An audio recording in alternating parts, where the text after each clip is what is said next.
زه تاسو ته نن د قرض نه د خلاصي او داسې وظیفه ښیم چې کوم سړی هم په دې وظیفې باندې عمل کړ دی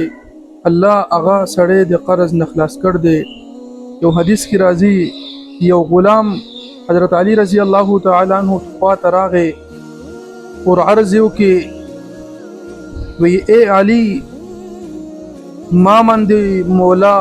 بدل کتابت ته اور مالا مولا لا دومره پیسې ورکول دي اور هغه پیسې ما سر نشتی چې خپل مولا له ورکم اور خپل ځان تنه آزاد کړم ما سره سل مالی مدد وکا. حضرت علی رضی الله تعالی عنہ هغه سړی ته وی چې غلامه زتا ته یو داسې وظیفه ونخیم چې هغه وظیفه باندې ته عمل وکي اور الله تعالی ټول قرضونو نه خلاصي راکړي. نو فرمایي چې نبی علی السلام فرمان دی چې کوم سړی مانی د غر عمرم قرضوي او هغه دا کلمې وی